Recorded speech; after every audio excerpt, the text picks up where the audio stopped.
Good evening, me Hansons. Welcome to another live stream from me, Kerno Camps, and Dave, who is once again asleep on the sofa. Right, so tonight we are going to be talking about how to get a good night's sleep while wild camping, places like Dartmoor or anywhere else, basically, you're going to be inside of a tent or a hammock or a bivvy or anywhere, basically. Today I've brought along with me a couple of guests. So we've got Stu, as in LNT Kerno again. He was with me on my last live stream. We won't talk about that live stream. And we've got Mark as well from Mark Jeffrey Presents, Cornwall's Wild Camper on Instagram. So let me bring the guys in. First up, we got Stu here. He's finished playing with his phone for a moment. Say hi, Stu. Hey guys, there we go. So Stu is at LNT Kerno on all forms of social. Is that right? Pretty much, yeah. Yeah. Yeah.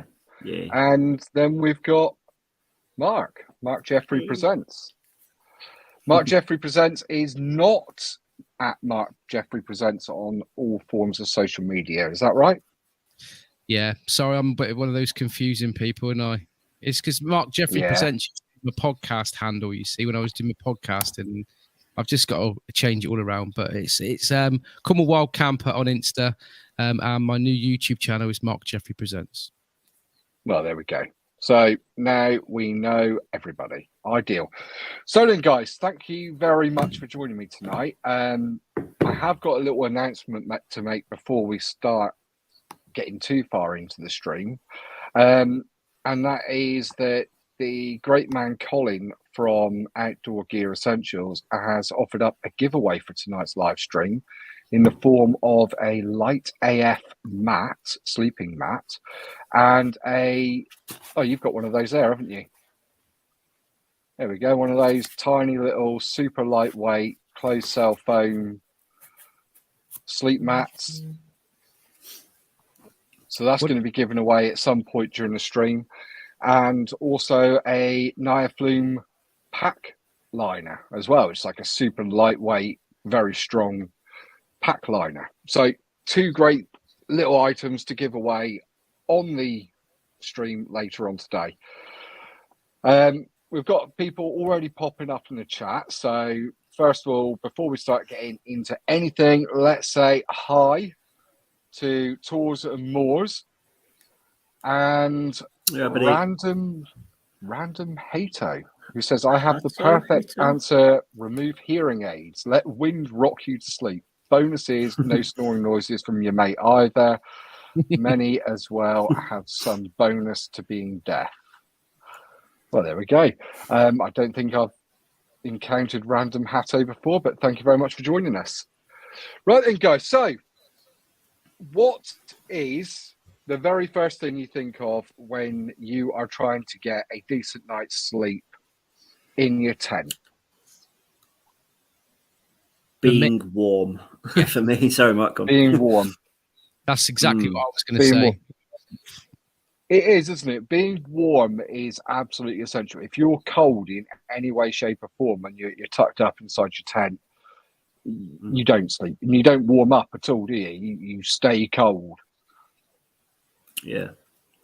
Yeah, I remember I did a... and that's especially true if it's your feet. Yeah. Yes, yeah. I did a camp at Bodmin Moor at the Cheese Ring, like last February it was. And I literally just got the Trekology UL80 before that, after seeing all the YouTubers raving about them. Yeah. And it's a great mat. It's a comfy mat, comfy as hell, probably the comfiest mat I've slept on. But in February at Bodmin Moor, when you've got sweaty feet from hiking up there in a rush because the sun's going down, you need to pitch up quickly. And there's no R value whatsoever. That was a bad night for me. And it was windy as well, so I was being kept awake with the wind, and then my feet were freezing cold in my sleeping bag with my fleece line as well. But because there's no R value, it's just the cold was just rising up. And literally, I went home the next day and I bought a thermarest. It's actually really an important thing to remember, isn't it? Because Doesn't matter how warm your sleeping bag is. Once you're lying inside of it, any lofting that you had from, I don't know, whether it be down or synthetic materials, it gets completely crushed, and therefore you've got absolutely zero insulation from that sleeping bag on your back or on the side that's facing the floor. Those Trekology mats that you're talking about as well, I've just lost every bit of faith in them whatsoever. They're really comfortable. But the amount of people that I've seen, and me included, I mean, I'm a bigger guy, that have had them deflate on them in the middle of the night. And I had that happen to me. And I got hold of Trekology and I said to them about it. And they were like, well, could you put it in the bath and take a video and show us of where it's leaking? And I'm like, no, I can't. It's gone down. No. It's not. We'll send you out another one. And they sent me out another one. And I just lost the faith in it. I just like, do I really want to go out and having a really uncomfortable night's sleep after that? So I gave it to my mate George. So you don't like him much. I love him. To get rid of my crap to somebody, so I gave it to George. Do you know what? It's funny actually. You bring up the Trekology, because my very first sleeping mat was actually the Trekology UL50, which is about that thin, 0 R value, and very uncomfortable, super lightweight. Don't get me wrong, because there's nothing to it. My second was the UL80, and that thing served me well through nearly 3 seasons. It was fantastic. When I say 3 seasons, I am talking about the latter half. I know, they're crazy. I'm talking about the latter half of spring right through until the end of the first half of autumn. It was beautiful, absolutely beautiful, really comfortable sleep. And it never went down on me, not one time. And then I packed it up and I bought myself a warmer sleeping mat. And then later on, I think it was actually last year, this thing had been packed away in its little sack, quite loose. I went away to visit family and I used that to sleep on the spare bedroom floor, and it deflated within an hour. Now I phoned up Trekology. Sorry, I didn't phone up. I emailed Trekology, and they got in contact. They had a guy phone me back almost straight away within the hour, and the next day there was a new one delivered to me, and they didn't even want the old one back. They're really so good. I think it depends really on who you speak to on the day about your problems, about how quickly they'll resolve it. I mean, I went, my very, very first ever wild camp was up on King's Tour. And I can remember I went up with an OAX 400 sleeping bag, which they say takes you down extreme to -8. I wouldn't go anywhere near it personally. And we went up King's Tour, and I had this incredible mattress that I got from Amazon, and I blew it up, and it just inflated. And I was there all night in a snowstorm, got down to about -4, with me just laid on this cheap Amazon mattress, completely flat, with an OAX 400, and it was probably the worst night's sleep ever. And then there was a thunderstorm right above my tent, and it just like there was that thunder snowstorm, and I was just like, why am I doing this? It's freezing cold. I'm on top of a hill in thunder and lightning in an OAX Fox 2 tent, which has got a metal pole through the middle of it. Do you know what I mean? It's just like, at what stage do you decide it's time to go home and bail, you know? I actually remember you talking to Karen. Karen's Gone Wild about that. Yeah. And I had a little giggle at that at the time as well. And I'll say the same thing today as I thought at the time when I listened to you telling Karen that, is you've got to be prepared. You've got to if you're, especially if you're going out in adverse weather conditions such as snow or storms or anything, it's absolutely essential that you take much more careful steps than you would if you were going in the height of summer. In the height of summer, you can lie on the grass, you're fine. And I don't just mean for wild camping in general. I mean specifically for your sleep. One of the most important things, I would argue, is to make sure you're carrying the right sleeping gear for the conditions that you're going to be kipping in. I think it would be a very silly thing to take, say, a UL80 and a crappy sleeping bag into a snowstorm. It's just very dangerous. I mean, another thing I see a lot of people do as well, and I think the whole process you have got to learn sometimes the hard way, or just be sensible and join pages and see what advice they're giving. But the amount of people that I see that spend hundreds of pounds on sleeping bags and then just go on one of those roll-up mats, you know, like there before, you know, you lose so much heat from the ground, and it's just vitally important. I mean, you think when I think of how much money that I've spent on roll mats, we go on about spending £200 on a Firma X Lite, which is about 200 quid, and then you think, well, I've probably spent that on all the crap mats that I've bought in the past. You know, a lot of the time. You know, a lot of the time it's go to these sites and watch videos like this and see what people advise, and just take people up on. Don't go for the cheap options, because a lot of the time, especially in camping, it does pay to pay that little bit more because it does last. Yeah. It's an investment, definitely investment. Also, I've got to plug my laptop in. It just flashed up saying low battery. Obviously.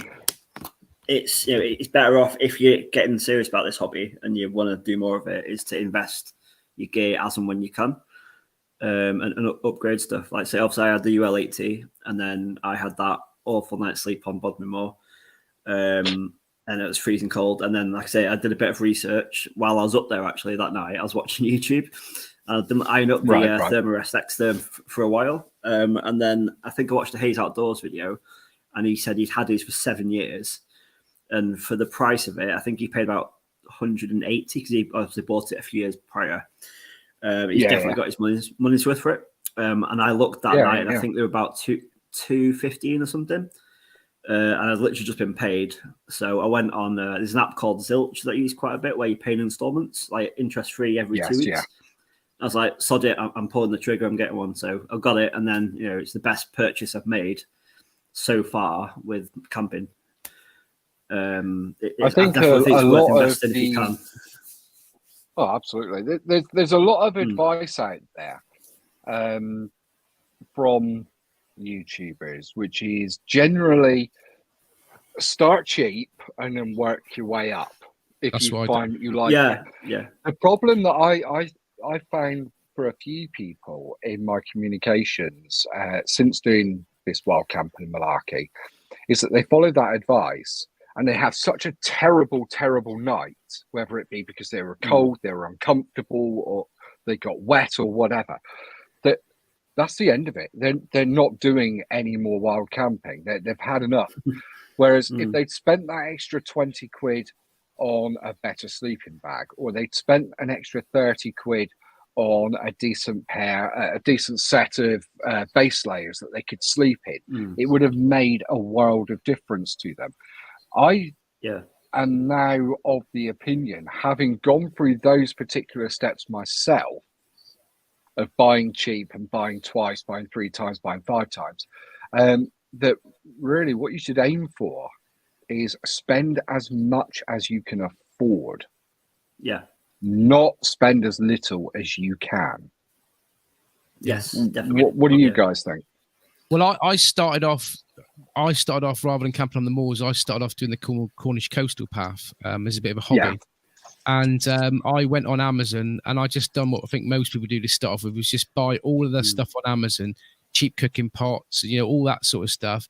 Yeah, and then once you've bought all of your items, then you can start upgrading on the most important things. Yeah. And that's what I've done. And I just want to give a little bit of a tip to people, is that if you can't afford something expensive to start off with, right? Another thing that I've done as well is go down the route of buying secondhand stuff. Like prime example is I've got a head torch here now. Is it a pretzel head torch?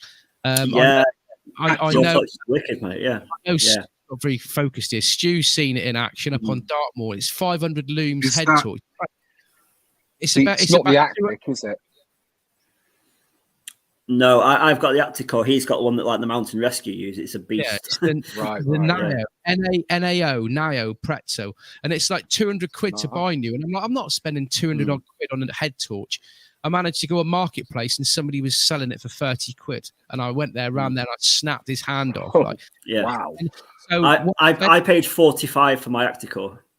Yeah, and I was the same. I got the same one, and then I dumped another 12 quid on the second battery because those batteries were rubbish. Yeah, I've got 2 batteries, and I've got the little case, the lantern case. Optical. Yeah, that's the one. One of those so I just keep a spare battery underneath it when I'm traveling. Yeah. So the only thing I was going to say, guys, if you can't afford to buy new, don't be scared to go and look on Marketplace because you can get some cracking bargains, or eBay's not absolutely. So but I mean, there's some good eBay bargains. Can be good, but yeah, Marketplace definitely. Yeah. Or borrow. Yeah. If you've got your eye on something and you want to try it out, you want to try. Yeah, you want to try wild camping, then borrow some decent gear. Random Hato, I don't know how to pronounce it. Random guy says sleeping kit is like the brakes on your car. It's the one thing you really shouldn't ever cheap out on. And I agree. You can get some good bargains, don't get me wrong, and the bargain's always worth going for. I wouldn't advise somebody who's new to wild camping to go out and buy, say, I don't know, a Rab Ascent 1100 sleeping bag. But I would certainly advise that they go out and buy themselves an OEX Fathom EV900 because that will keep them warm. Leviathan 900. That will keep them safe. And that, there's a price difference there of about, 100 odd quid. Yeah. I'd much rather save 100 quid, but know that I'm buying something which is going to keep me warm and dry, warm and safe, than spend 200 quid on something that, it's a lot of money and I'm going to be warm and safe, but I might not like the rest of the camping experience, or I might sacrifice that extra 100 quid somewhere else so I can buy that decent sleeping bag. Mr. Jim, not just your sleeping bag. Mr. Jim JD said that. Well, Mr. Jim JD's ex-military is a good starting point for budget-minded. And I will say one thing: if you can't afford £240 on a Rab 1100 sleeping bag, do what I have done in the past and get some of those military, the stuff that we would wear in their Stu. The military down, they're not down. Softies. The softies. Bad boys. Get a softie. Yeah, softies, yeah. Wear them in your sleeping bag because they make hell of a difference as well. Yeah, and I got these recently. I got some Amazon vouchers for my birthday. I got some of those Sundick booties. Hey, I got those. They are wicked. Yeah, they're so good, aren't they? They are like 20 quid. I don't care what anyone says. They are absolute game changers. They really are. Yeah, and a great name as well. Sundick. Yeah. Can I just say though, if you can afford a Rab 1100 sleeping bag, you don't need one, because I've been in -6 on Dartmoor in just my boxes. It's not great when you have to get out to go for a wee, but honestly, you don't have to wear anything. Mate, I'm the same in my OEX. I am in the Fathom EV900. I'm in my boxer shorts and my Sundicks and now else. So yeah. Right. Moving on then. So we've covered. I think we've covered the basics there of sleeping bag and mattress. What would you think to... Sorry, let me just cover this one a moment. Yes, Sai, I'm sober. Thanks. Non-alcoholic.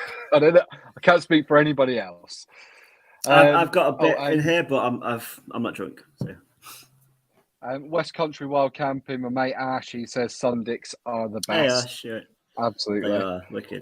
Random Hatter says, to be fair though, unlikely someone would look at the weather, see a storm coming and head out for their first ever camp.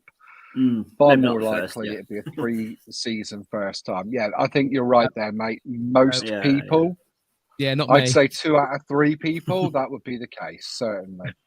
I'm one of these Certainly. storm chasers. I went out between Christmas and it was like -6 on my first camp. So yeah, I'm just one of the weird ones. Crazy.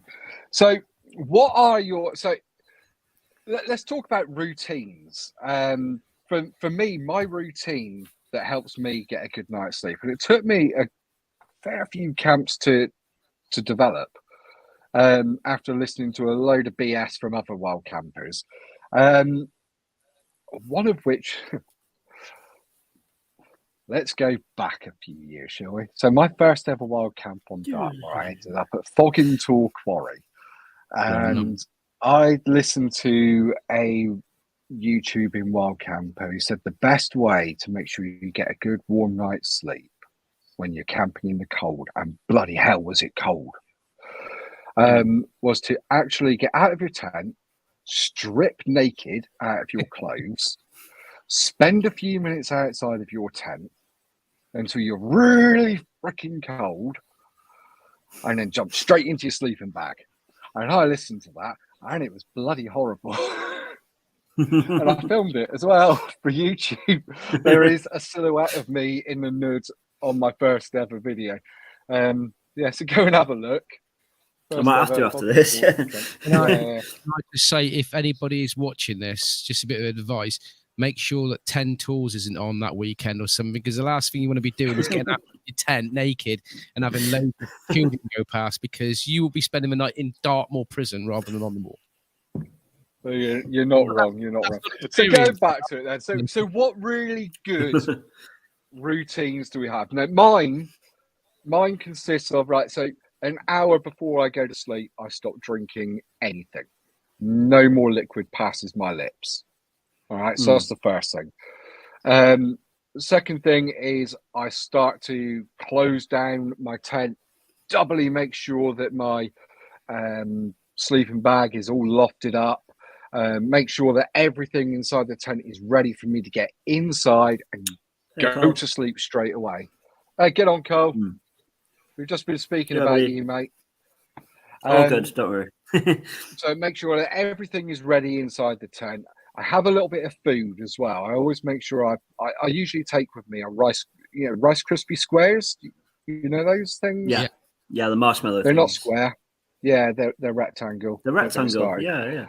Yeah, I've never understood it. If you break it in half, sure, yeah, it'll probably be a square, but it's not. Anyway, I digress. So, yeah, eat something, because that kickstarts your digestive system, and that is like your built-in furnace, if you know what I mean. So you're generating heat while you go to sleep. I also stop looking at phones and or whatever other devices I might have with me. So I might have like my iPad sometimes, or dare I say my Nintendo Switch. It's Animal Crossing life. If you don't know, you don't know. So I stop with all of that, and I just sit down, usually outside the tent if it's not raining, and get myself as warm as possible in my down jacket, with my hood, my hat, my buff, and all the rest of it. Get myself as warm and cozy as I can. Wait until I'm feeling a little bit sleepy, and that's when I get into the tent, but not before I go for my very, very, very, very last pee of the evening.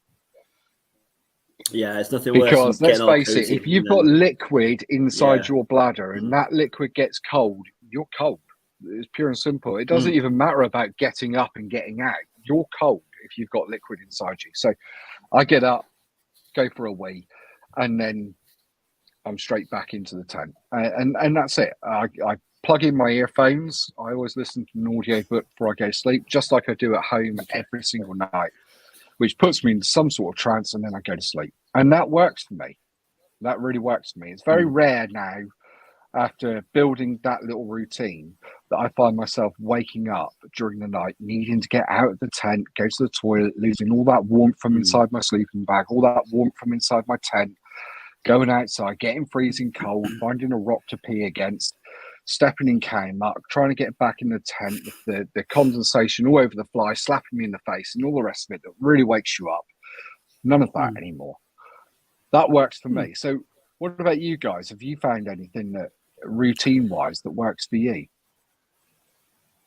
Can you go first, Mark? Or?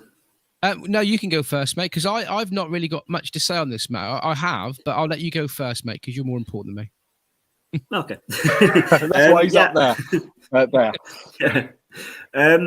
For me, it's mainly, you make your nice hot meal. I'd put my softies on, put my, pajama pants, thermals, whatever on, layer up, get nice and cozy.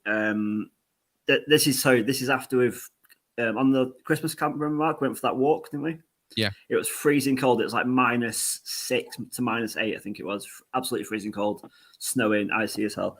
And we were just, it was hurting, wasn't it? Like fingers and toes and stuff were just hurting. It was that cold. So we went for like a 2-mile walk, didn't we? Like up to the top of the hill. Just a bit of an explore, basically, to see where we were. And then by the time we got back, I was sweating. Yeah.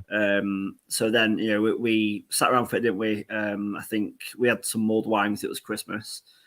Warmed up a little bit, and then straight away put my softies on, layered up, balaclava, my buff, and then when I get in my tent, I've got my little camping light, this Goal Zero thingy, and it's actually got a dimmer, so you hold the button down, and it goes like a candle. So I have that on. Yeah, just create a nice ambience in my tent. And then what I normally do is I put like a podcast or something on. I know you said no liquids, Dan, but what I sometimes do is get the instant hot chocolate sachets or like a Horlicks or something, have a nice warm drink, and then just snuggle down, put a podcast on, just have a little snack or something, and then by that time I'm knackered anyway from working, from doing my walk and stuff, belly's full of food, and then I just kind of snuggle down, put a balaclava on, and then just usually just doze off. And if I'm lucky, I don't wake up for a pee at 3 a.m. But I might take on what you were saying about stopping at least an hour before you bed down for that. I might try that, I think, on my next camp, because it's important that you stop an hour beforehand, but you make sure you go for that final wee before you climb into your tent, because if you don't evacuate your bladder, it's game over. It really is. On that note, before we come to you, Mark, first of all, Sai is said in the comments there, only 50% of viewers have hit the like button. Thank you very much. Yeah, everybody hit that like button. It really helps. It really does. What's it they say? They boop the like button. Also, Ash has said, and this is actually a good one, you need the Shiwi device I have. I think he means say no more getting out of the tent. Now, what he's referring to here is actually, I believe, something similar to this. One of those. Now, this is good for guys and girls because it's got a nice wide opening there. So we can dip in, or you can suction cup over the top. And it also expands. I love that sound. Did you hear that? I don't need that. Oh, brilliant. That's great. I mean, you've got the green screen effect is messing with it a bit, but basically it's a container that expands, and you can wee into that in the night. Oh, I love that sound. It looks like, remember those things when you're a kid that you go like, woo, they make a noise. It looks like one of those, doesn't it? But that you piss in. Yeah, those things. I just whacked myself in the head with it. That bit just hit me in the head.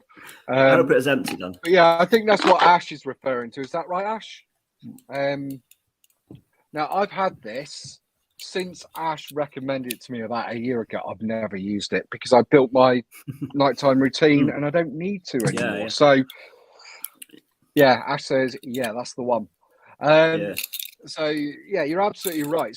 Having some sort of pee bottle, if you're new to wild camping and you haven't built your routine and you're still finding yourself getting up in the middle of the night, it's not a terrible idea. Just make sure it's not one that you plan to drink out of later on. Yeah, I mean, I recently bought. Sorry, I was going to say I recently bought one of those Nalgene collapsible. It's like a big Capri Sun pouch, basically, but with a wide neck on it. And I saw Hidden Valley Bushcraft, a guy that I watch on YouTube. He's like an ex-Marine, and he was giving these tips for camping and stuff. And he had one of those. I thought that is genius.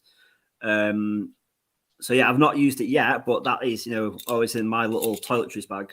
just in case. Obviously now to save me that's the it. hassle of getting out in the middle of the night. And on a really cold night, it doubles the hot water bottle. So, winner. Also, with this, because when it's collapsed and it's in your backpack, it's obviously a lot of wasted space. What you can do is stuff oddments inside Oddments as well. So, oddments. I don't know if that's a word. If it's not, then I'm trademarking it. What I like usually, what I would usually put inside there. I mean, I've taken it with me. I've never used it. Would be sort of things like maybe an extra a bit of paracord in case one of my guy lines snap, or odds and sods like that you might probably won't use and isn't going to take up a lot of room in your backpack anyway. I generally put them into a little Ziploc bag, slap them in there. It's space then that's being utilised still. And if I do end up using this, I can empty it out in the morning, still chuck those items back in there in a Ziploc bag. So, it's not so bad.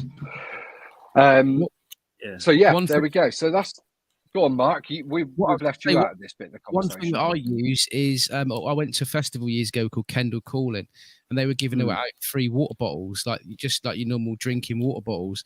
And as it was free, I thought, right, that's going to be my wee bottle. So I always put that in the side or the front pouch of my rucksack. It was free. It was cheap. As long as you remember that is your wee bottle and not your drinks bottle, and don't wake up gasping in the middle of the night for a drink, you're all right. So I normally have a wee in it. And at least you'd have a warm drink. Yeah, but I kind of put it in my other festival, because I got the Cloud Peak 2. I got 2 festivals, so I put it in the one that the far side, the other side, and I know that I'm not going to pick up that in the middle of the night, so that's what I do. But you don't want to be getting out in the middle of the night for a wee. Full stop. No. Yeah. Leslie Adventures says, when you get older, it doesn't matter if you go beforehand. And I'll be honest with you, Leslie, you're absolutely right. I'm finding that more and more as I get older. I do need the toilet a bit more. And the thing is, as well, is it's the thing is, when it's cold, I mean, I would say that a huge percentage of us always have a cup of coffee or a hot chocolate before we go to bed anyway. So, it's all right saying don't drink an hour before you go to bed, but even a little small amount as you get older, like a cup of chocolate or a cup of coffee, that will send me over the edge. Do you know what I mean? Justin's just popped in. Justin was on my first live cast about the changes to Dartmoor Wild Camping Mat a few weeks ago, and he says, hi all, sorry I'm late. On a scale of 1 to 10, how piffed is Daniel so far? Mate, do you know what I've had to drink? All right, I don't know if this will show up. I don't know why that label isn't showing. It's like, okay, so it's a tiny little fun-sized bottle of the Kraken, and I've had that purely to calm my nerves because, I do get a bit anxious about these live streams. I'm not very good with the public talking malarkey. So that's the only reason I've had that. And it was very nice. Thank you very much. Daniel, while we're talking about keeping warm and stuff like that, I just wanted to know what your drink of choice is to keep you warm, alcoholic drink in the winter. Well, did you watch my last live stream at all? I was unable to. I do apologise. You was unable. Right, so I might have accidentally somehow managed to finish off half a bottle of Jack Daniel's Tennessee Fire. Right. Okay. before I started on the Dead Man's Finger spiced rum and drank half a bottle of that as well. That's what I normally have is the Jack Daniel's Tennessee Fire. Sweet. Yeah, same. I've got the Fireball cinnamon whiskey. Just it warms you up. It's nice, but I'll definitely help you sleep. Dan, drinking that much before bed. I don't normally drink that much. I've normally got a little hip flask. I've normally got two little hip flasks. One each hip. Yeah. So and your hand warmer, Mark. Yeah. I don't drink it from that. Another good thing as well for keeping warm is just buy one of these hand warmers. I've not had a chance to use it yet. It was a Christmas present and I haven't been out yet. But whack this on or a couple of these, put it in your sleeping bag, and it keeps your sleeping bag nice and toasty. Just another tip there. Important though is to put it in a while before you get into your sleeping bag. Don't just turn it on and get in with it. Put it in about an hour before you get inside your sleeping bag, and it'll just warm up all the insulation quite nicely. Just like you would with an electric blanket at home. Put it on like an hour or so before you get in bed. And then by the time you don't leave it on while you're in bed. Yeah. One thing I did see, I don't know if you guys are relevant with this, but they were saying that with sleeping bags and the like the temperature ratings that they give them and that, it doesn't actually it regulates your body temperature. That's what it actually does. So if you're actually cold, it doesn't warm you up. It just regulates your body temperature. Have you heard about that at all? Is that just a myth? I've heard that. Yeah. But it doesn't. Without a deeper explanation, I don't think your summary there really holds true. It's like saying that your clothes do nothing but regulate your body temperature. They're trapping warm air in layers, and it's that warm air that's making you warmer. Your own body heat will warm up that trapped air. That trapped air will increase your ambient temperature, which will then increase your body heat. And it's the same in your sleeping bag. Now, if it was just a case of it regulates your body heat, then you would never be any warmer in your sleeping bag than whatever temperature you are. Now, I know from experience that I've walked in off the moors of a cold evening, jumped into my sleeping bag inside my tent purely for somewhere to be that's warmer than outside. And I've warmed up very quickly. I've become warmer by being inside my sleeping bag. So I don't really know. I'd need a little bit more of an explanation to really form a proper opinion of that. Yeah. Rooksfoot 1 has shared a little tip. Hand warmers under your wristbands work well. Wristbands, I'm guessing you mean something like tennis sweatbands, that kind of thing. If I'm picturing this right in my head, you would get a couple of those, what do they call them? Cozy toes or whatever they are, hand warmers in a little bag that you can pick up for £1 from the pound shop. Like hot hands.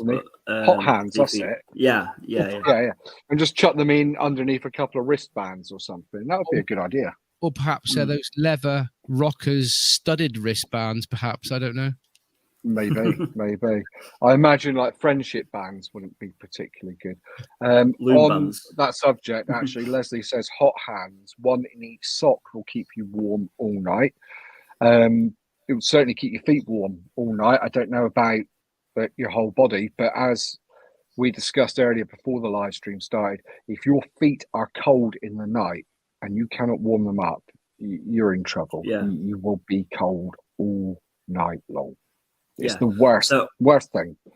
Yeah, so good tip there is take an extra pair of socks with you, because if you walk to camp and your feet get warm while you got your boots on, well, if you get into bed with those socks on, then your feet will get cold. If you put on a fresh pair of socks before you get in bed, and then something like these, down booties. Little booty. Yeah, your down booties. I would actually say get those don't on with wear some socks with socks. the down booties, because you'll be too hot. In my opinion, you'll be too hot. Right. Okay. Yeah, I mean, I only got these the other day. I got some vouchers off Amazon for my birthday, but yeah. By the way, Cole sells them in his shop. If people want to head on to Cole's website, he's got some dicks on the website. Yeah.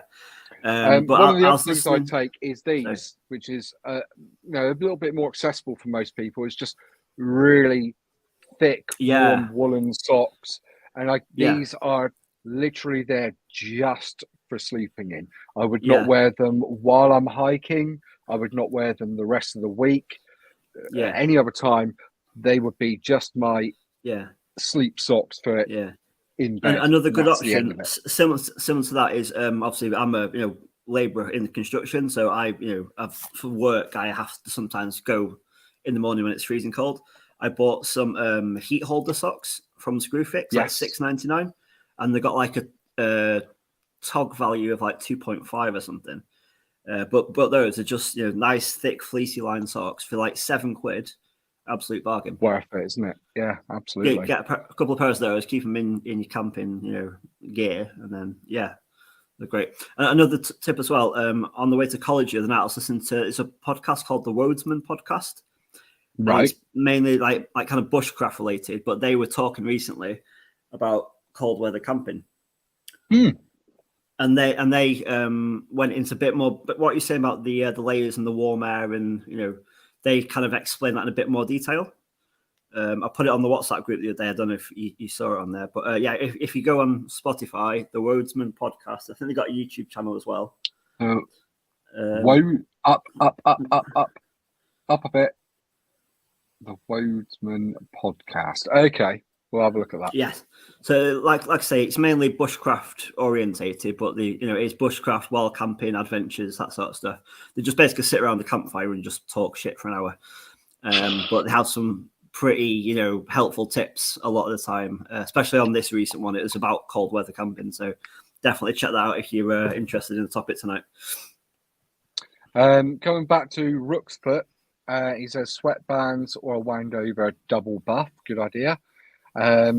That's going back to the whole hot hands thing being, close to your skin. Robert Clark, thanks for joining us. I use adhesive heat pads, one on each kidney between two layers. Keeps you warm and reduces the need to get out for a pee. Oh, Now, okay. you know what? I never thought about that. That's actually a really good idea, I think. Can I just add something as well? When we last went out on our Christmas camp, Stu boiled up some water and used a hot water bottle, didn't you, Stu? I did, yeah, this little guy. And one thing that I did say, which I was told from somebody, I can't remember what I was told, is that water bottles, when you go wild camping in the winter, isn't necessarily a good thing, because you may be in -10, -12s up in the mountains or whatnot, and that may burst in your sleeping bag. Then you're really in the shit. It's not a good idea having something with water in it in your sleeping bag. So I just wanted to add that for people that might think that hot water bottles are a good thing. They are a good thing, but just make sure you've got the lid on, screwed on tight, or you're not going to get punched. And you squeeze all the air out of it while you're filling it as well. Don't leave any air inside, because that will expand. I always kind of fill it about half full, maybe a little bit more than half, and just squeeze it so it goes quite squeeze flat. out the air. Get that on nice and tight, and then I always got that and squeeze it a little bit. That's it. And this so far, this was like £8 off Amazon. It's watertight so far. It's silicone as well, so it's a bit more heavy, wearing than the old rubber ones. But this mainly, when I went out last weekend with Pat and Rory up Great Miss, I basically just did this while we sat round, just having drinks and talking, and just put it inside my coat and just sat there while we were talking. And it made me like nice and warm. And then when I got in bed, warm up your entire core, wouldn't it? So yeah. And then I put this in kind of for like half an hour or so before I got in bed, similar to what you're saying about the thermal packs and things, and the hot hands. And then I just took it out before I got in bed. Yeah, put my my ski socks on, and that was nice. Oops, going to go for a couple of comments here a moment. So, South Coast Outdoors, our boy Cole, he says down booties are a must. Absolutely. I think they are the absolute best. Well, one of the absolute best purchases that I've made for warmth and comfort when it comes to sleeping. Definitely. Riala Brandsai says, I just use wool, socks, gloves and hat. It works for the largest population on the moor. Yet the sheep are quite happy with their wool. Socks, gloves and hat, wool, socks, gloves and hat. Absolutely. It's not necessarily about finding the right thing for everything. It's about finding the right thing for yourself. And if you want wool, socks, gloves and hat, ideal. If you want the hot hands or a hot water bottle, fine. Just make sure that you don't cut yourself off and say, right, so-and-so said this is the best thing, so this is what you must do, or this is what you must use. You got to experiment a little bit with these things. Mr. Jim D, hand warmer between the legs, under the groin, femoral artery to feet. Yes. that would warm up the blood as it flows. Justin says hot water in an Nalgene bottle works well. Yeah, that's worked for a lot of people for a long time. Stock around it as well. Yeah. I've got this cheap balaclava as well. I got from Sports Direct. Caramel one. It was like less than a tenner. It's kind of like fleecy lined. So I'll wear this when I get in bed. I'll put this on fully, obviously, because when you're nice and toasty warm in the sleeping bag, but obviously your head's exposed. Put this on. Yeah. Put a hat over the top, or even like my buff underneath it, and then put the balaclava over it, and it just keeps you nice and toasty warm. So there's two things I do that. I've got a balaclava as well, but mine's a silk one, so it's really light and thin. Right. Yeah. I don't like things flapping around my face though, so I find that really uncomfortable. So what I tend to take is a buff, and I'm trying to demonstrate it here. Right, I put it over my head like that. And that's it. Okay. Because it's really light. It covers my ears. It stops my ears from getting cold. Yeah. It's not compressing my head at all. And what I do, if I wake up in the morning, I'm thinking, oh no, it's too early, but why is all that sun coming through? And I can always go like that. And that works really, really well for me. Yeah. This is what I normally do. Put my buff on like that over my ears like you do. Yeah. Pull this down. And then this balaclava has actually got a hood bit. It looks like a ninja. Which goes over. Yeah. Totally got tangled. But yeah. So I've got the buff there around my ears, and then this top bit, you can lift it on and take it off if you need to. Yeah, absolutely. One useful tip as well that I was given as well is I've woken up sometimes like sweating. It's that effective, you know. And then sweat is your enemy, isn't it? Yeah. Sweat. Yeah. Exactly. Yeah. So you don't want to get to the point where you are sweating. Yeah. I had one guy tell me if you can't afford to get all these really, really expensive mats and pads to start off with, and I still do this now, I've done it before Christmas, is get one of those really thick woolen travel, you know, when the removal guys come and they wrap your wardrobe up with those big woolen rugs. Yes, yeah. Just get one of those and cut it into a section the size of your tent. And when you rock up wherever you're going, put that down in just the bottom of your tent, because the amount of times I've sat on the bare ground, you know, with just your footprint down, you know, that cold air comes through. So just by putting a layer of a woolen blanket or something down on the bottom of your tent, you know, you can screw it up in your rucksack, you know, just by putting down a little rug like that. I do it now, and it just gives it's like having carpet in your tent. Well, you know what's funny? You're actually saying about having carpet in your tent, having an extra layer on the ground. I think now is a good time for us to run our little giveaway. So for anybody who doesn't know, I'm just going to bring myself up big screen here. Cole from Outdoor Gear Essentials, who is also South Coast Outdoors UK in the chat here, has very kindly offered a prize for us to give away. Now, what that is the Light AF roll mat, which he sells on his website. I'll be honest with you, I haven't had a look to see how much it is. I think I could be wrong, but I think it's somewhere in the region of £20. He is happy to give this away as a prize to anybody who is currently in the chat. Now, what I want you to do, if you want to win this prize, is to type in the chat hashtag LightAF. So let me bring this up and put it on the screen for you so that you can see it properly, because why isn't it happening? One moment, get in there, create banner. Right, so type in the comments hashtag LightAF. What does AF stand for then? As fudge, I thought it was. Yeah, light as fudge. Just type, it's on the screen now, just type that into the comments, and a little bit later in the stream, we will use the giveaway tool to pick a winner.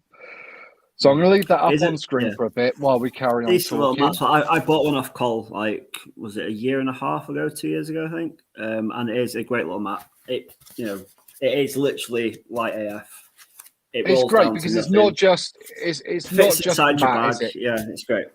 Yeah. You can roll it up, you can fold it up, you can cut it to size.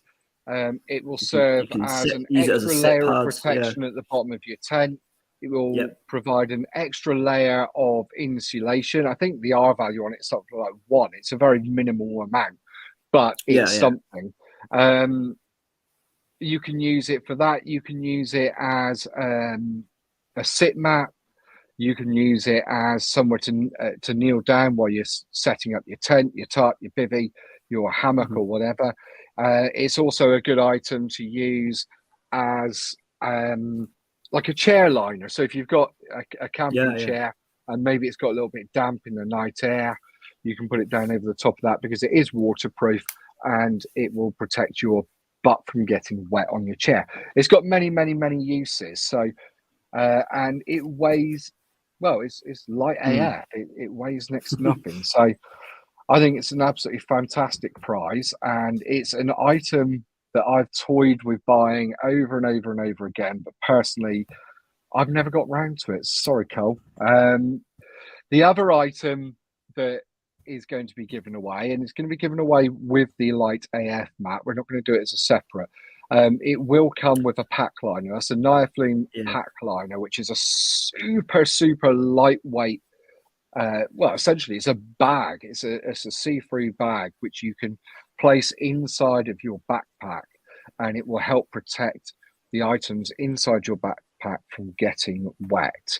I've got 2 of these. I was very lucky. Cole sent me a couple last year, and I've used them on a couple of camps, and they weigh 0.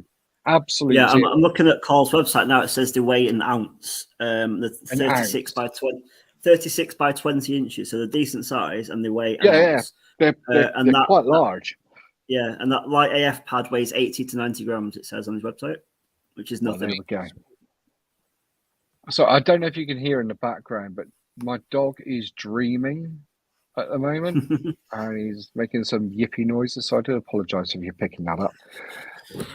Mine's snoring next to me, but I don't know if you can hear him. No, I can't hear him, but I can see him there. He's down there somewhere, yeah. Mine's upstairs watching Love Island. Oh, she's not watching this tonight, is she? He knows I'm only joking. Oh, so I'll be out. So yeah, if you want to win a light AF mat and a Niaflin pack liner from Outdoor Gear Essentials, make sure you type into the chat #LightAF as it is displayed on screen. And later on during the stream, we will do the giveaway. So moving on, there have been some really great little comments here about tips for staying warm and so forth. So if you're in the chat, please read through them. So some great things there that are certainly worth looking at. I struggle at home and when I'm camping to get to sleep because I can't stand silence, but at the same time, I can't stand random noise. Now, where I live right next to a post office sorting office. So when those guys are having deliveries late at night or those bloody they're posties. packing their vans early in the morning, it is bloody loud and bloody irritating. And it wakes me up and I can't get back to sleep. So that the kind of noise, being a random noise, is annoying. Snoring is bothersome, but I'm married, so I've kind of got used to it. But I know that when you camp with other people, it can be irritating, or so I hear anyway. Somebody was telling me something about somebody being really loud. I can't remember who it was and when. I don't know what you're talking about. So one of the things that I do at home, and I carry this as part of my routine when I go camping, is I put in one of my AirPods, and I listen to an audiobook. And I say one because I like to have one ear down on the pillow and my free ear that isn't on the pillow to listen to, because otherwise your earphone gets crushed into your head, and that gets kind of uncomfortable. So I listen to a podcast. I set it for half an hour, and 9 times out of 10, by the time that half an hour is finished, and the audiobook stops, I'm asleep. But I know other people prefer other things. I've recently been sent from a company called Hear Protect some what do they call them? Earplugs, silicon moldable earplugs, which will dampen out sound up to 22 decibels of sound. And they've also sent me some memory foam sleep earplugs as well. You get 2 pairs in there, and you get, I don't know how this works. You get 8 plus 2 pairs in I don't know if you can see that. So 10 pairs. Yeah, no, 8 plus 2.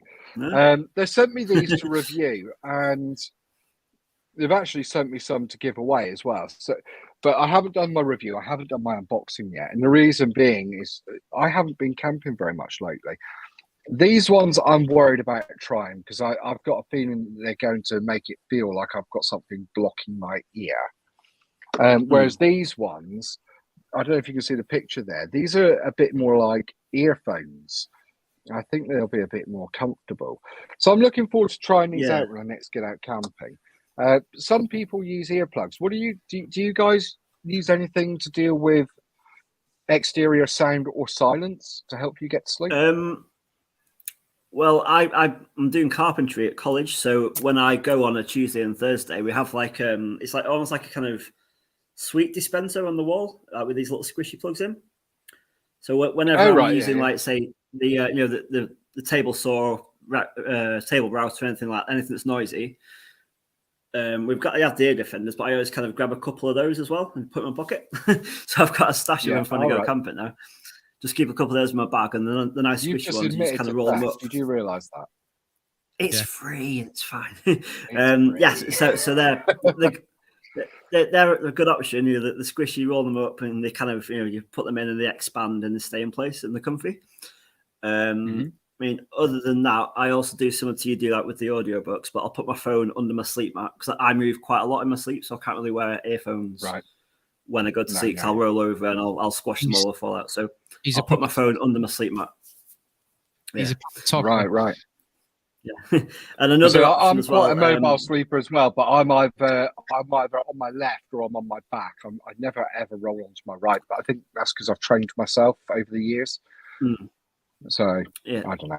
See, I always you, Mark? Go to sleep in.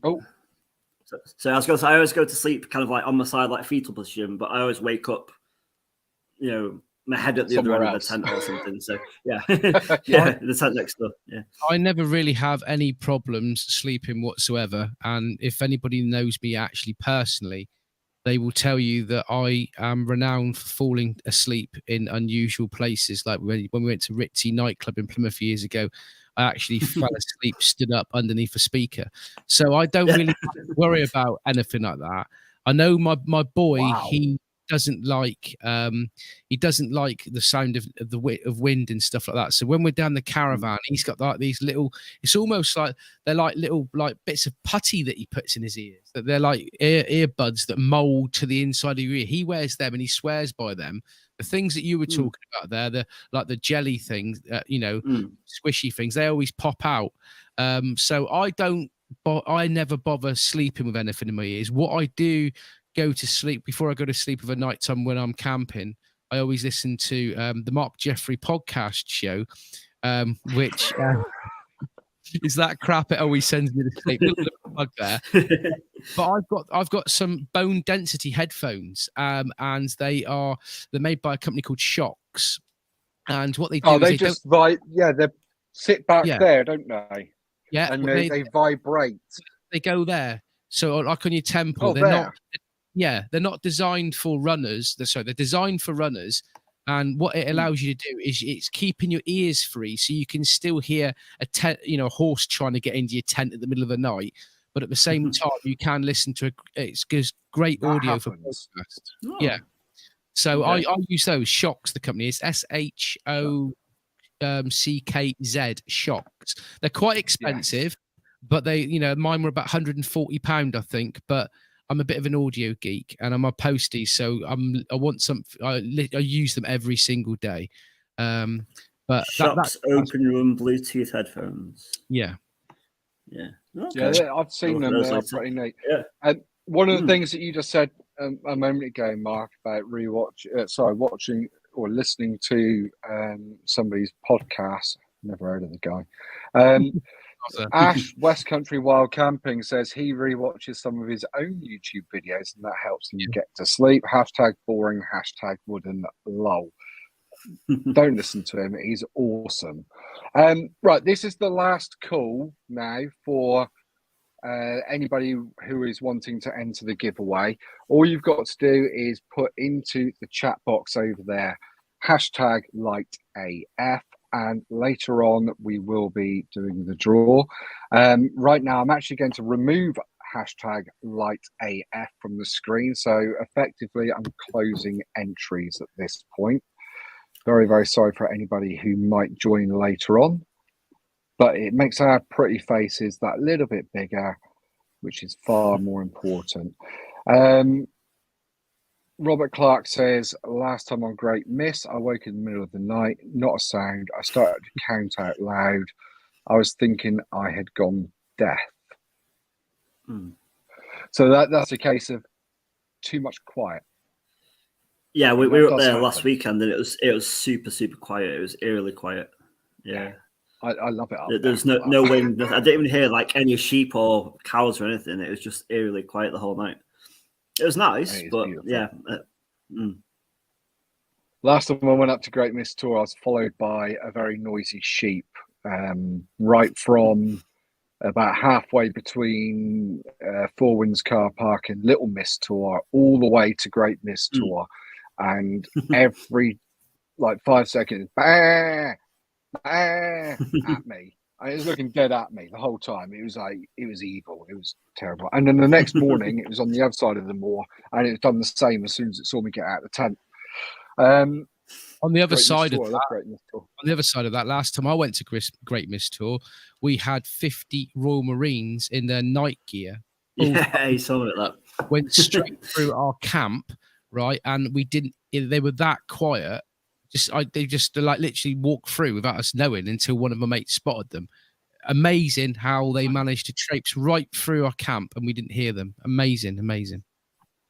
Good for them. We could do with a few drunk people in town learning how to do that. That way they won't wake me up at night. Justin says, haha, Ash, we all love your videos. And absolutely right. Ash has been debating about whether or not to restart his channel lately. And damn right, mate, you should. Yeah, do it, mate. Do it. He's a great guy. I love Ash. He's brilliant. Diabetic Wild Camper. Hello, Diabetic Wild Camper. I don't think I recognise you, but he says evening, gents. So good evening. Evening. Cornish Knives and Camping says, bugger off, Mr. Jim. Let me look back. Oh, I see. So earlier on, Cornish Knives and Camping mentioned that Dartmoor Explorer is very loud. That's what he's snoring. So yeah, that's that little story. In short, Kerno.exp. says hi, folks. Hi. Can I quickly say something about him? I was in the Cornish coast. Is it offensive because this is on my channel and I don't want you upset? No. I was doing the Cornish coastal path in the summer, and we walked from Charlestown down to Gorenhaven, and we was walking along a little bit, and there was a road sign, and my mate George goes, "What's that on the road sign?" And it was a Kerno EXP sticker stuck on the road sign. So every time I see him pop up, the sticker that's there is on the road sign. It just made me chuckle. Well, he's come So- down from Red Roof all the way to slap that sticker down near Charleston. So there we go. It's near Charlestown. Right, let's talk more about getting a good night's sleep, shall we? What do you guys think about doing exercise or stretches or yoga or anything like that before you settle down for the night in your tent? Is that something that you do, or something that you would do, or is that something that you feel is a bit daft, or you feel a little bit I'd be open self-conscious to about it. doing? I've not done it yet, but I'd be open to it. I know Mark does meditation and stuff, don't you, mate? Yeah, well, the thing is like I've got something to tell. I mean, I've never been on a wild camp by myself yet because I'm relatively new to the hobby, and I've always had a amazing group of guys around with me that we've gone out and had a laugh and stuff like that. And quite simply, I was saying this to Karen, I do feel a little bit anxious at this moment in time about going off by myself. You know, I don't really care what people think of that. You know, that's just me. And a few people have told me that what they do because, you know, a lot of girls that go camping are a little bit anxious about being on the moor by themselves. And quite a few of them have said, well done, Mark. You know, it's great that you being a male, don't mind admitting to that. What we do is do a little bit of yoga before we go to sleep, and do a bit of meditation. So that is something, you know, in the next few months, I am going to be doing a wild camp by myself. And that is something that I am going to put on my channel, me doing my first wild camp by myself. And I am going to be doing a little bit of meditation because that's something that I wouldn't mind trying out there, to be honest with you. I'll say, Mark, if you're going to do your first wild camp soon, wait until you're going to get the absolute ultimate experience. Wait until you got nice warm weather. You're going to, you know, not have to worry about, you know, getting wet or getting cold, getting windy, or any of those other little hurdles that you have to face the rest of the year round. Wait until the height of summer. Go out and just really enjoy having a day in the sun. But take some sunscreen. Yeah. It will be the most valuable experience that you could have. It'll be very, very, very worthwhile. And like Trev said, is a great place to go to start off with is to go up the Merivale area. But now, not anymore. You know, it's not so easy. But yeah, go somewhere that's close. That's going to be close-ish to the car, so that you haven't got miles to travel. Sheep's Tor's a good one. But can you still do Sheep's Tor? Yep. Sheep's Tor's still on the map. Yeah, someone bought it 2 years ago. I know Gutter. And they want to keep it as open to the public. Gutter Tour is worth going to as well, because that's nice and easily accessible from the car park. You thought Gutter Tour had gone? Oh, it's gone, is it? Yeah, I thought Gutter Tour was still there. No, because I know around that area you've got Hen Tour as well, and that was National Trust, and that was taken off, and now National Trust are giving it back. But I'm pretty sure I thought that Sheep's Tour and Gutter Tour was no longer able to camp. I might be wrong, but no, I'm pretty Sheep's sure Tour is on definitely still there. Right, we'll check out Sheep's Tour is definitely. Let us know, guys. Is Gutter Tour a yes or a no? Right, I'm actually going to just have a little look at the Dartmoor website. In fact, what I'm going to do is I'm going to slap this up on the screen a moment. Well, share screen, Chrome tab, share. Right, let's make sure that we can all see. Yep. So let's have a little look. Wild camping map. Oh, wrong way. Now you got to find it on there.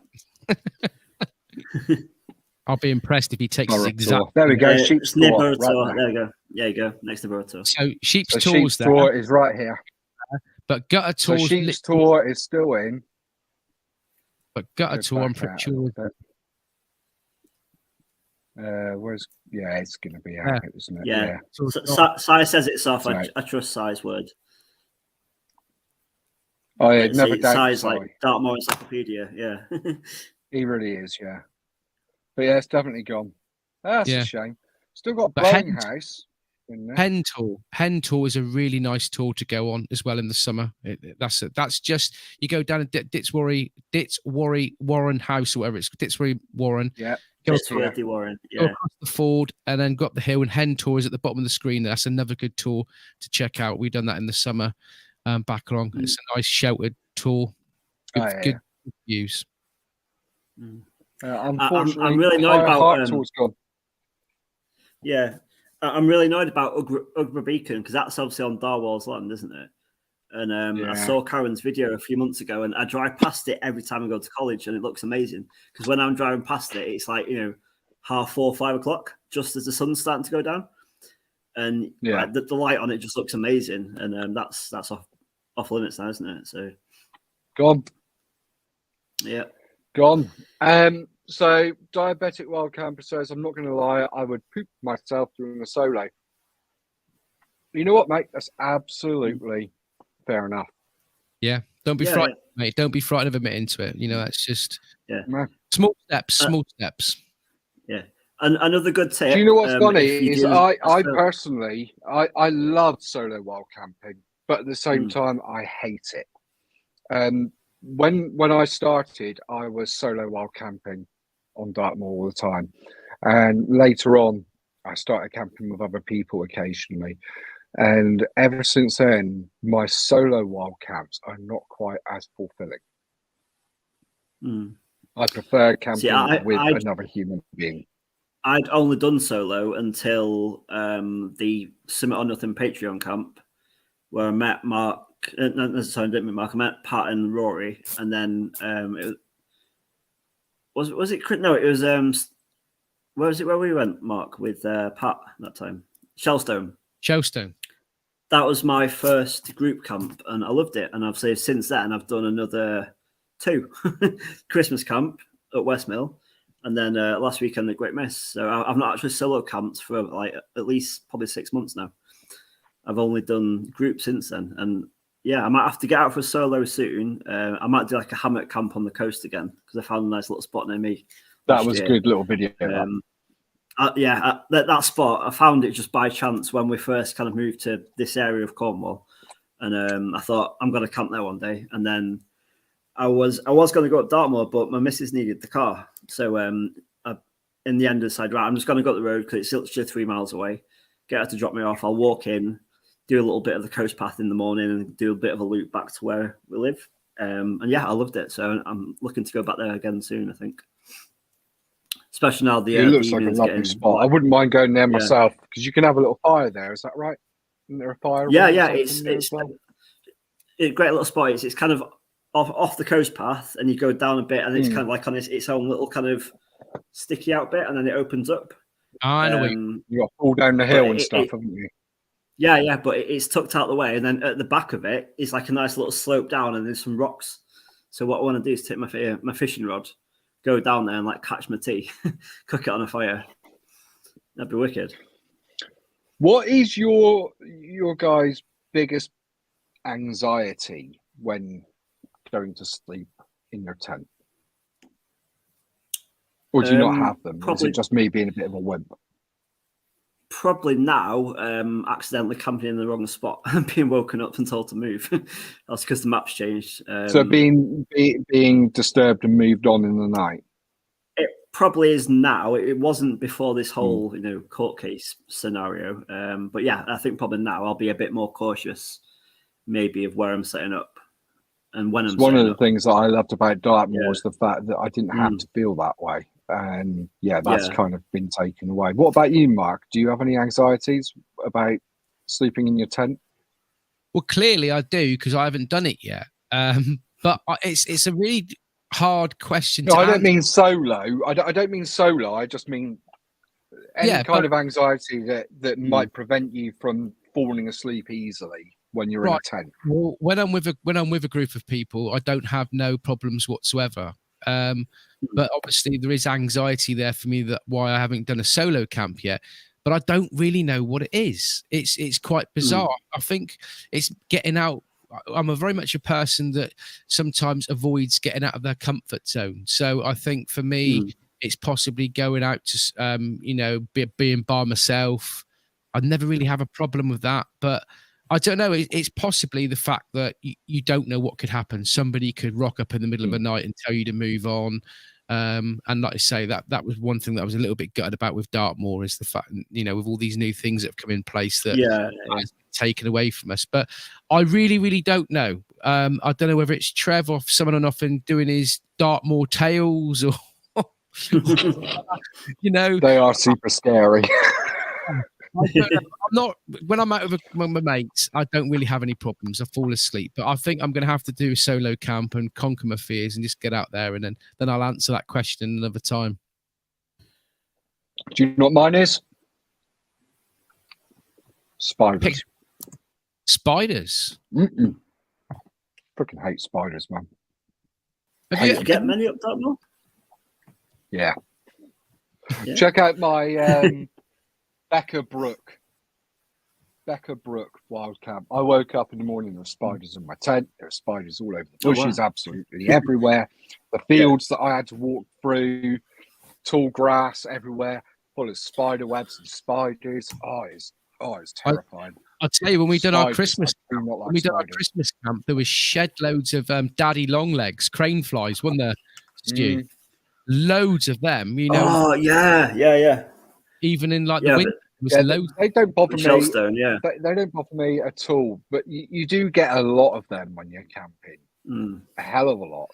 And this actually brings me to my point about bugs that I wanted to make. And that is if you're not, unless you are actively moving into or out of your tent, zip the damn thing up. Because that's when the damn creatures get in. Now, one time I camped and I actually got into my tent and there was a small frog in my tent. That didn't bother me. That didn't bother me at all. I'm actually going to see if I can find a picture of that now, because nobody will believe me unless they saw it on my Instagram. Let me see if I can find that.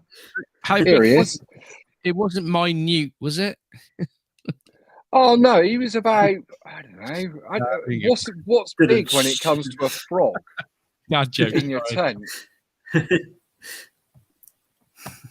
What do you consider to be a big frog or a small frog when you find it inside your tent when you're about to go to sleep? I'd say any size of frog, mate, to be honest. I wouldn't expecting to see it. Exactly. Right, okay, I've got this. So give me one moment. I'm going to slap this up on the screen. Rooksfoot's put there. Rob, exactly 2 serial killers in the same square mile is statically impossible. Yeah.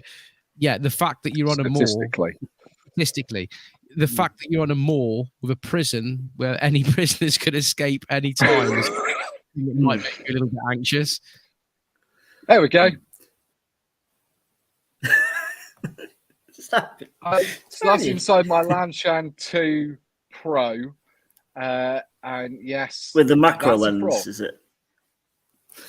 He's tiny, actually normal lens. Cute. I like him. Normal lens. Yeah, he was soggy. But yeah, that was that. So yeah, bugs. Just keep your, particularly the inner part of your tent, zipped up, because you're going to get flying insects, creepy, crawly insects, and so forth in there. And even if you're not bothered by them, they're bloody annoying. When they're flapping around and they're hitting the sides of your tent and making that noise and it gets on your nerves and it keeps you awake. And it starts to make you feel anxious about, are these flying creepy crawlies going to be on my face or up my nose and all the rest of it. Those, when they do land on your face, you're there trying to grab them. Oh, it's horrible. Robert Clark mentions, woke up one morning after a bivvy camp of a sludge perched on my top lip. Leslie again mentions slugs. Cornish Cowboy says he had a field mouse in his tent years ago. Riala Brand, this is my favourite story from Si, was his fox. He woke up with a fox on him. Diabetic Wild Camper says his biggest fear is Ash trying to get in my tent with me when I'm asleep. Yeah, I know what you're feeling, mate. I've been camped with Ash before and I had the same problem. Mr. Jim JD says, I gone wild camping when that wild camp puma or lynx escaped. Never saw it. Probably a good thing you never saw it. So, yeah, anxiety. So, but like I said, for me, it's bugs. So zip up. And if you can, turn off your tent lamp as well, because that attracts bugs. One of the worst bugs I ever found, I went on a camp with Novice Wild Camper, and that was at, you guys went there, I think, for your Christmas camp. What was it called? West Mill. Rotor. West Mill. Yeah. That's it. We went to Rotor and then on to West Mill, I think it was. And when we were packing up in the morning, Michael pulled up the footprint of his Lanshan 1, and underneath there was a beetle with like a scorpion tail, and we'd never seen it before. It looked a little bit worrying, and done some research. It's actually called the Devil's Coach Horse beetle, also known as the scorpion beetle. And it's a horrid little creature, but apparently it's quite harmless. It just emits a stink from its butt. They look fucking terrifying. They do, don't they? I just googled them. They're quite big. It was about 2 inches long, you know, and it was like the Arnold Schwarzenegger of scary beetles. It was, not great. What about reading or journaling? Is that something that you think you guys would do? It's not something that I would do. I listen to an audio book, but I wouldn't read a physical book. Yeah. I like to think that I read. Like, I take my Kindle on every camp with me, but I've maybe once or twice read it for like 15 minutes. But yeah, I normally take it with me, just with the option to read something. Also, as well, you can connect mine to a Bluetooth speaker, so I can get an audiobook on here. And then if I can't be bothered reading the book, I can play it through my speaker. Then I've got like a little JBL Go 3, I think it is. Yeah, about the size of a packet of fags, you know, maybe a little bit wider. But yeah, I'll take that with me, you know, most of the time, and then I can link up my Kindle to it, listen to an audiobook or whatever. Or What about you, Mark? I'm going to take Prince Harry's new book because I'm sure that will send me to sleep. No, I don't read, to be honest with you. Audio books. I listen. No. I'm going to stop you there. I'm going to stop you there one moment. Right. So Prince Harry's new book. You're going to take that, are you? No, I'm joking. I'm joking. Please don't bring up that little again on this on my channel, please. I don't like him. I don't like him. No, I don't care if anybody else likes him. I don't like him. Right, moving on.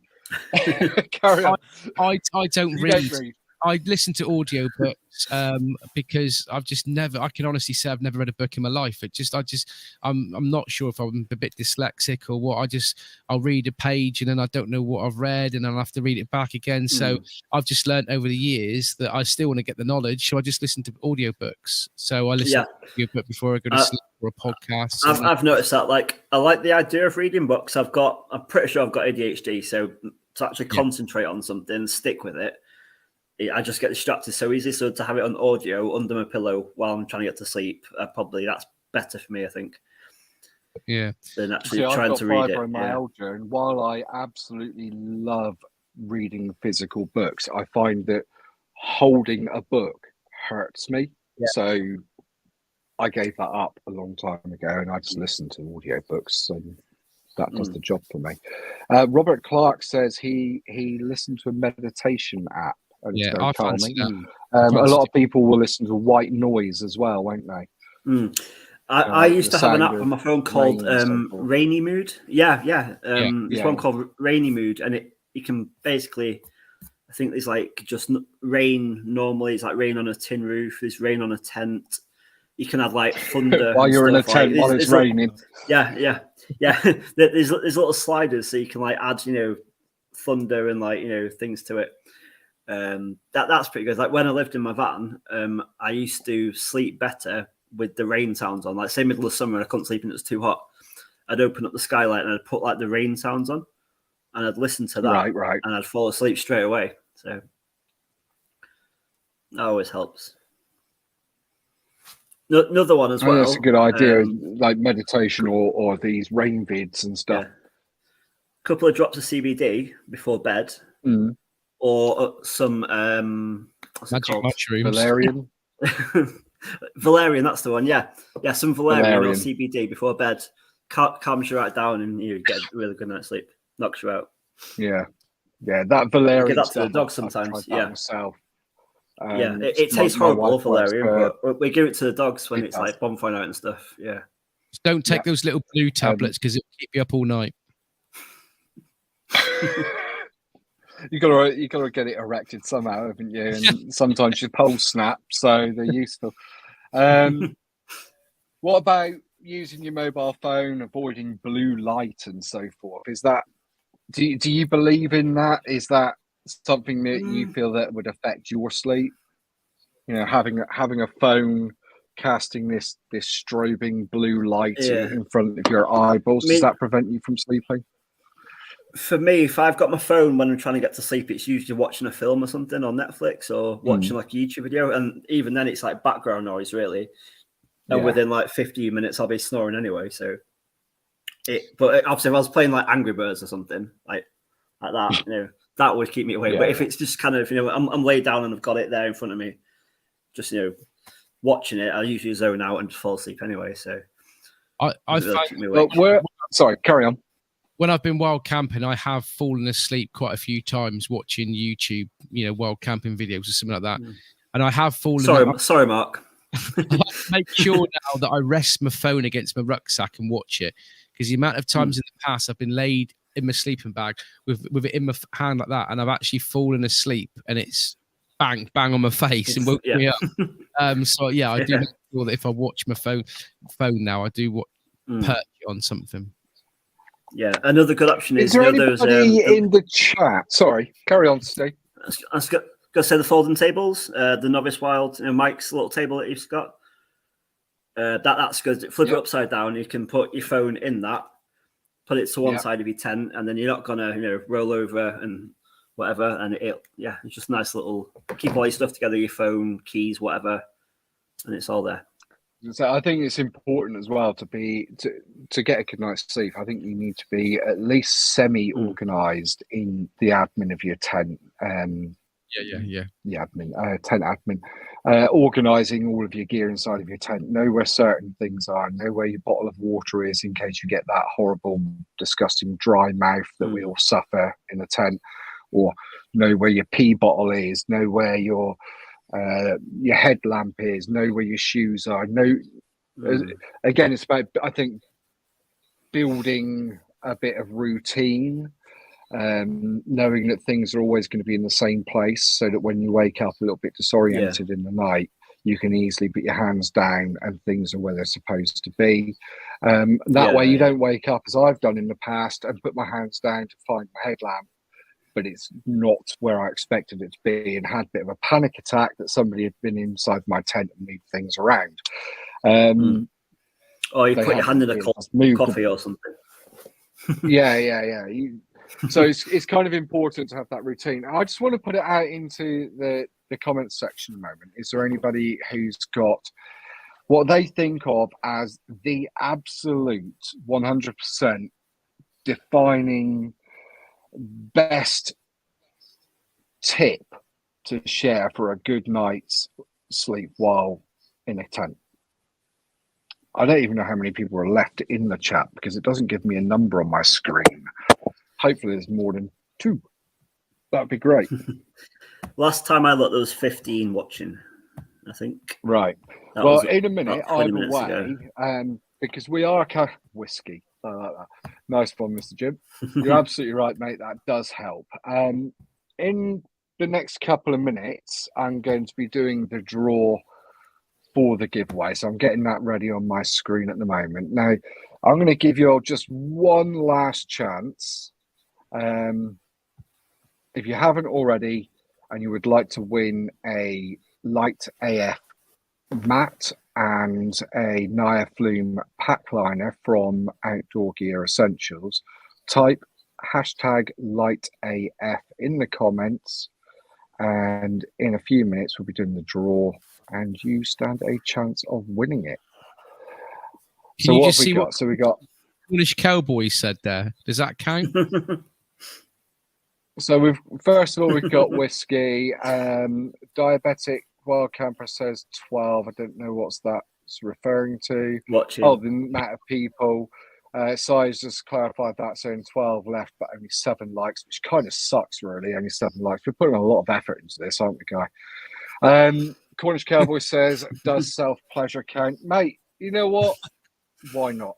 If that's your thing while you're out, Go for you're it, wild Mike. camping in the woods, or you're up on Great Mist Tour, it's pouring down with rain. There's nobody else about apart from 20 odd Marines.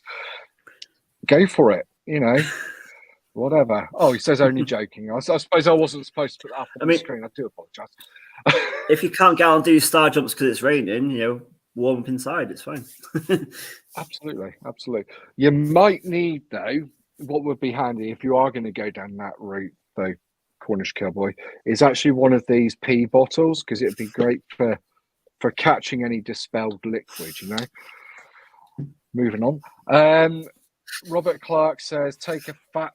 Hang on. I should have read that before I hit that up. Take a fat bird to bed with you. After that, I am normally out like a light, also warm. Okay. and it negates Cornish Cowboy's point there. How do you like the live? I'm quite enjoying it. How are you guys feeling? Right, so let's get this done. So no more typing you can right up until I hit the draw button. So what I'm going to do now is I'm going to share the draw screen over.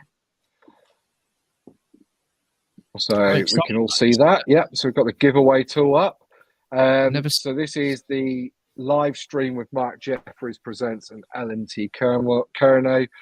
And all you had to do is type in light AF. So we all ready? Who's going to win? This is for the light AF map and the Niathine pack liner from Outdoor Gear Essentials. Let's go. We've got apparently 2 entries. I think the reason why it was because it's in capital letters. The AF was in capital letters, and everybody's done it in single letters.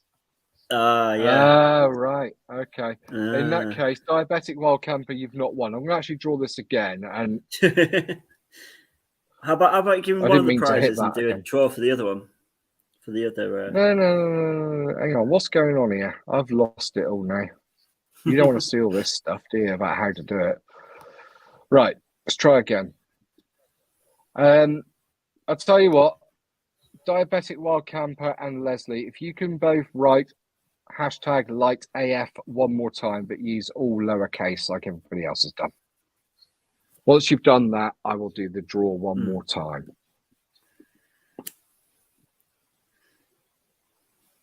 I kind of feel a little bit sorry for him now as well. Thought he won something and it's just been taken away from him. Gone. Oh, sorry. Look what you could have won. I'm not. No. Right. Okay. So I'm trying to be fair and give everybody a solid chance here. Light AF. However, you write it, but the problem is this does pick up particular text, and I typed on the screen type light AF with a capital AF, and nobody else did. So that's not my fault. That's their fault. Sorry, guys. I'm going to have an after 8 while we wait for Leslie and Diabetic Wild Camper. Should be capital A. Leslie still hasn't done it. Come on, Leslie. Oh, you've done it. Right. Okay. So you guys have done it. So we're going to do the draw now. Right. Are we all ready? Let's go. Yep. Drum roll, anyone? No? Okay. There we are. 5 entries now. So we've got 5 entries. That's more like it.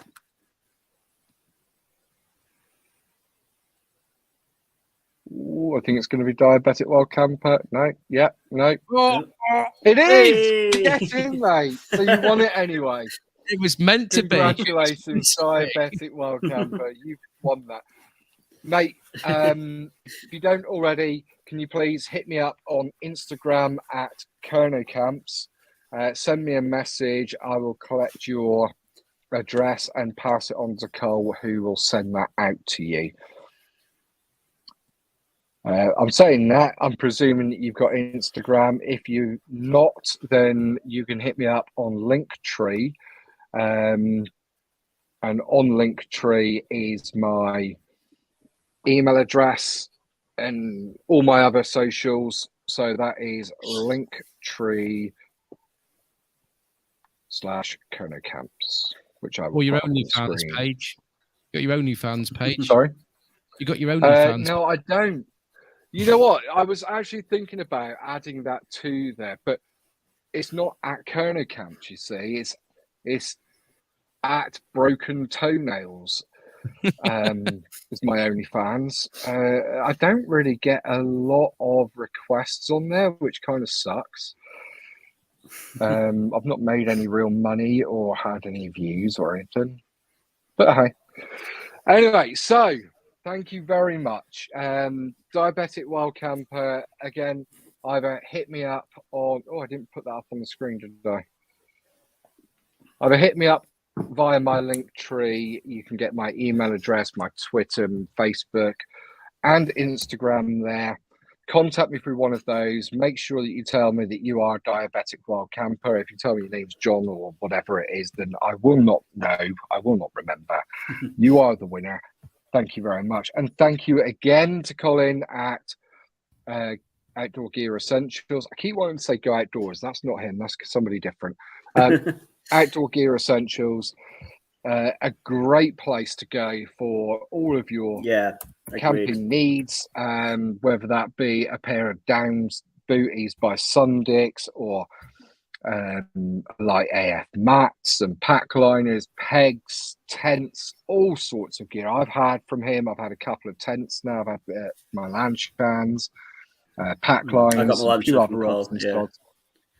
The guy's an absolute star. He is fantastic with communication, and he's just an all-round good guy who is supporting not only us YouTubing wild campers with the ability to do little giveaways like this every now and then and review samples for things, but he's supporting the scene as a whole. So everybody who's not YouTubing, obviously, who buys from him, they're getting a great experience as well.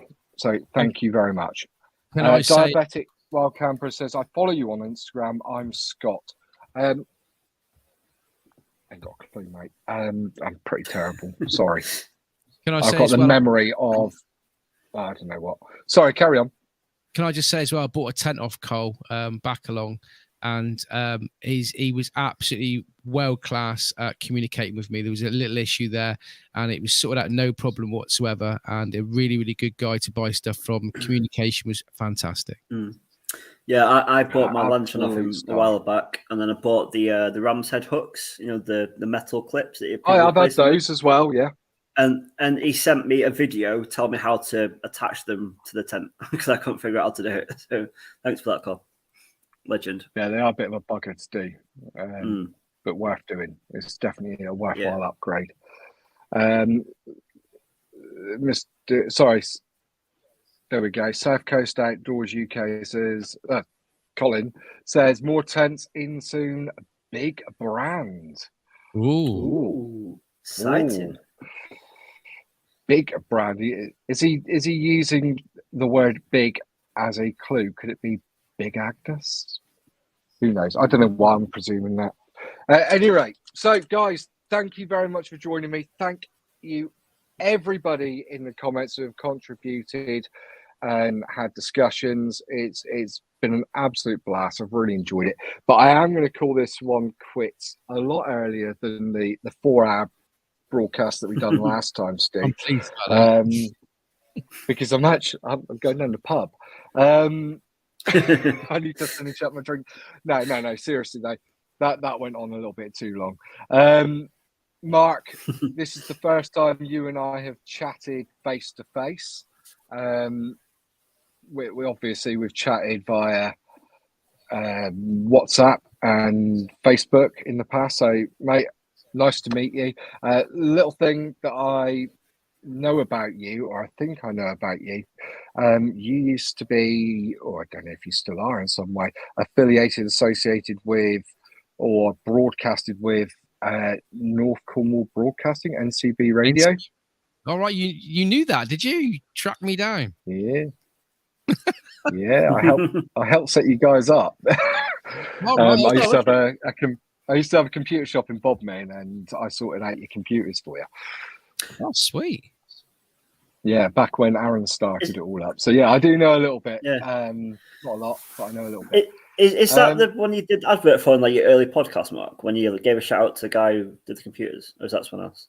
No, that was Matt Pierce, MP. Oh, okay. Yeah. That was it. Yeah. I just thought that'd be weird if that was the same guy. If that was Dan back then. No. No.